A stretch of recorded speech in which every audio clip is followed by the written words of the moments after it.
श्री शिवाय नमस्तभ्यम। देखिए आज का ये वीडियो हम सभी के लिए बहुत ही खास होने वाला है, क्योंकि 22 जनवरी यानी सोमवार के दिन अयोध्या में प्रभु श्री राम के प्राण प्रतिष्ठा का आयोजन होने वाला है। गुरुजी ने कहा कि इस दिन आपको एक दीपक अपने घर पर जरूर प्रज्वलित करना है, और यही दीपक यानी ये राम दीपक ही हमारे घर से दुखों का अंत करने वाला है।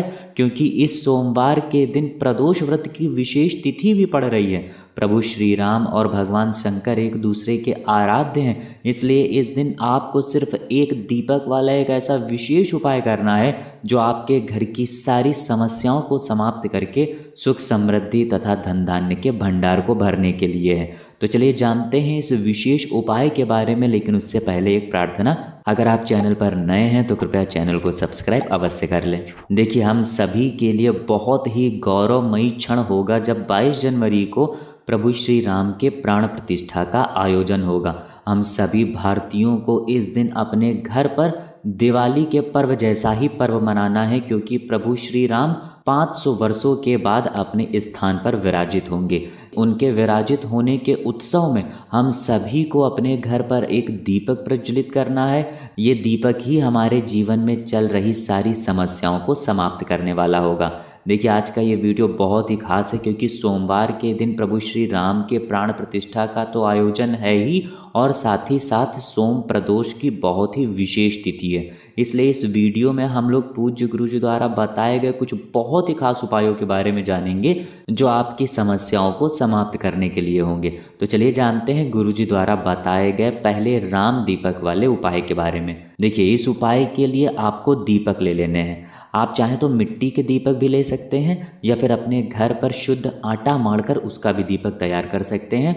और इन दीपक में आपको शुद्ध घी का ही इस्तेमाल करना है। शुद्ध देसी घी का ही आप इस्तेमाल करेंगे, और इन दीपक में आपको गोल रुई की बत्ती का प्रयोग करना है। देखिए इन दीपक को प्रज्वलित करने से पहले आपको अपने घर के मुख्य द्वार पर, आपका जो मेन गेट होता है उसके अगल बगल आपको स्वास्तिक बनाना है। देखिए जब भी कोई हमारे घर पर आता है तो हम उसके स्वागत की तैयारी करते हैं। ठीक इसी प्रकार से हमारे प्रभु श्री राम आ रहे हैं, इसलिए हर एक घर में उनका स्वागत होना चाहिए, जिससे उनका हमारे घर में, हमारे मन के मंदिर में प्रवेश हो। देखिए आपको अपने मेन गेट के अगल बगल जो 2 स्वास्तिक बनाने हैं, उन स्वास्तिक को आप काटेंगे नहीं। सामने आपको वीडियो में समझाने का प्रयास किया जा रहा है। जैसे ये स्वास्तिक बनाए जा रहे हैं, पहले इस तरफ से स्वास्तिक बनाया गया, फिर ऊपर से स्वास्तिक बनाया गया। ये स्वास्तिक आपको बीच से क्रॉस नहीं करना है, यानी बीच से काटना नहीं है। स्वास्तिक कभी भी काट कर नहीं बनाया जाता है, नहीं तो फिर हमें इसका कोई भी फल प्राप्त नहीं होता है। सामने जैसे दिखाया जा रहा है ठीक ऐसे ही आपको स्वास्तिक बनाना है।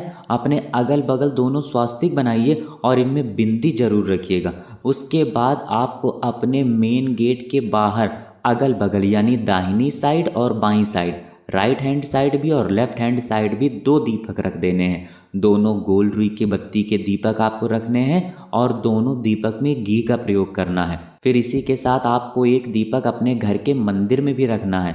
घर के मंदिर में भी आप जो दीपक रखेंगे उसमें भी आप घी का प्रयोग करेंगे और गोल रुई की बत्ती का ही प्रयोग करेंगे। देखिए ये जितने भी दीपक आपको बताए जा रहे हैं, इनको रखने से पहले आप कुछ चावल के दाने इनके नीचे जरूर रख लीजिएगा।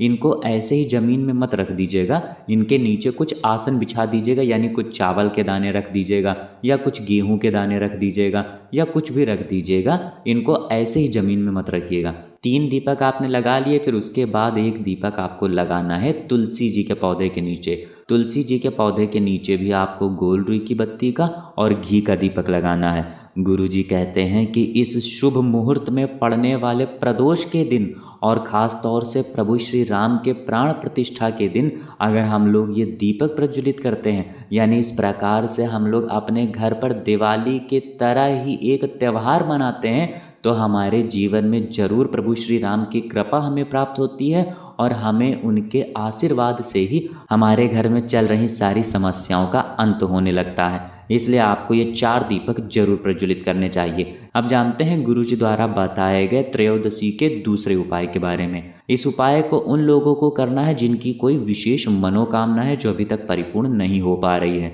इस उपाय के लिए आपको 1 लोटा जल ले लेना है, तांबे के पात्र में आपको अपने किचन से जल ले लेना है और इसी के साथ आपको एक बेलपत्र ले लेनी है। बेलपत्र अगर आपके पास नहीं है तो शिवलिंग के ऊपर चढ़ी हुई बेलपत्र को उठाकर जल से शुद्ध करके फिर आप उसका भी इस्तेमाल कर सकते हैं। बस आपको ध्यान रखना है कि ये बेलपत्र कहीं से भी कटी फटी नहीं होनी चाहिए और इस बेलपत्र की डंडी के आखिर में जो डूट होती है यानी जो डंठल होता है वो भी नहीं होना चाहिए। अब सिर्फ ये 2 सामग्री लेकर आपको शिवालय पहुंच जाना है। देखिए सोमवार का दिन पड़ रहा है, इसलिए अगर आप ये उपाय शाम को प्रदोष काल के समय में करेंगे तो आपके लिए बहुत ही चमत्कारी होगा। लेकिन अगर शाम को प्रदोष काल के समय नहीं कर पाते हैं तो फिर पूरे दिन में किसी भी समय कर सकते हैं, क्योंकि बहुत से शिवालय होते हैं जिनमें शाम को जल समर्पित करने नहीं दिया जाता है।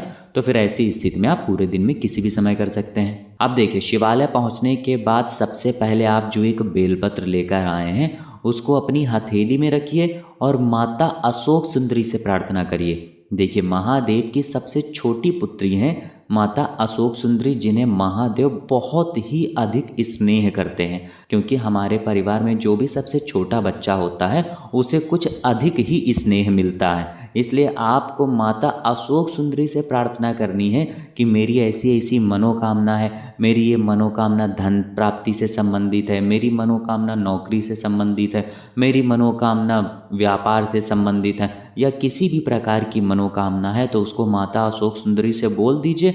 और फिर ये बेलपत्र आपको माता अशोक सुंदरी वाले ही स्थान पर रखना है। सामने आपको जो दिखाया जा रहा है शिवलिंग की जलाधारी के बीच वाला जो स्थान होता है वो माता अशोक सुंदरी का स्थान कहलाता है और यहीं पर आपको बेलपत्र समर्पित कर देनी है। बेलपत्र की चिकनी साइड का हिस्सा नीचे की तरफ रहेगा और बेलपत्र की डंडी जलाधारी की तरफ रहेगी। इसके बाद आप जो एक लोटा जल लेकर आए हैं उसको 7 बार में यहाँ पर समर्पित करना है, यानी इसी बेलपत्र के ऊपर समर्पित करना है। 7 बार यानी 7 टाइम्स। एक बार समर्पित करिए श्री शिवाय नमस्तुभ्यम मंत्र बोलिए, फिर दूसरी बार समर्पित करिए श्री शिवाय नमस्तुभ्यम बोलिए। ऐसे ही आपको 7 बार समर्पित करना है थोड़ा थोड़ा जल और 7 बार श्री शिवाय नमस्तुभ्यम मंत्र का स्मरण कर लेना है। इसके बाद बचा हुआ पूरा जल आप शिवलिंग के ऊपर समर्पित करते जाइए और लगातार श्री शिवाय नमस्तुभ्यम मंत्र का स्मरण करते जाइए। पूज्य गुरु जी ने कहा कि सोमवार के दिन या फिर प्रदोष के दिन या फिर मासिक शिवरात्रि के दिन कोई व्यक्ति भी माता अशोक सुंदरी से अपनी प्रार्थना कहते हुए ये उपाय कर लेता है तो ये निश्चित है कि माता अशोक सुंदरी उसकी मनोकामना को महादेव से अवश्य परिपूर्ण करा देती हैं। तो दोस्तों ये विशेष उपाय आप जरूर करिएगा। अब जानते हैं गुरु जी द्वारा बताए गए सबसे आखिरी उपाय के बारे में, जो आपकी बीमारी को समाप्त करने के लिए है, आपके रोगों को दूर करने के लिए है। इस उपाय के लिए आपको एक बेलपत्र और एक लोटा जल ले लेना है। सिर्फ यही 2 सामग्री आपको लेनी है और ये दोनों सामग्री लेकर आपको शिवालय पहुंच जाना है। देखिए शिवालय पहुंचने के बाद आप इस बेलपत्र को अपनी हथेली पे रखिए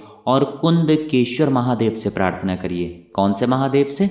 कुंदकेश्वर महादेव से प्रार्थना करिए कि मेरे शरीर में इस प्रकार की बहुत भारी बीमारी हो गई है, डॉक्टरों को दिखाने के बावजूद भी मुझे आराम नहीं मिल रहा है, कई महीनों से या फिर कई सालों से मैं दवाएं खा रहा हूं लेकिन फिर भी मुझे आराम नहीं मिल रहा है।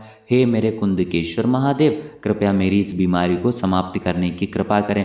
ऐसी प्रार्थना करते हुए ये बेलपत्र आपको शिवलिंग के ऊपर समर्पित कर देना है। इसके बाद आप जो एक लोटा जल लेकर आए हैं उसको धीरे धीरे इसी बेलपत्र के ऊपर समर्पित करते जाइए और कुंदकेश्वर महादेव के नाम का स्मरण करते जाइए। फिर इसके बाद जलाधारी से जो जल नीचे गिर रहा है उसको थोड़ा सा आप किसी पात्र में जरूर ले लीजिए। आप चाहें तो इसी लोटे में थोड़ा सा जल ले लें और इस जल को लेकर और इस बेलपत्र को भी आप वापस उठा लीजिए और कुंदकेश्वर महादेव से प्रार्थना कर लीजिए कि हे मेरे कुंदकेश्वर महादेव, इस जल को और इस बेलपत्र को आप औषधि स्वरूप बना दीजिए। महादेव से प्रार्थना कर लीजिए कि इसे औषधि स्वरूप बना दें और ये दोनों लेकर आप अपने घर आ जाइए। अब इस जल का आप आचमन कर लीजिए, यानी इस जल को थोड़ा सा पी लीजिए और कुंदकेश्वर महादेव के नाम का स्मरण कर लीजिए और जो आप बेलपत्र लेकर आए हैं उनकी तीनों पत्तियों को चबा चबा कर खा लीजिए, यानी उसका भी आचमन कर लीजिए। लेकिन साथ ही साथ कुंदकेश्वर महादेव के नाम का भी स्मरण करना है।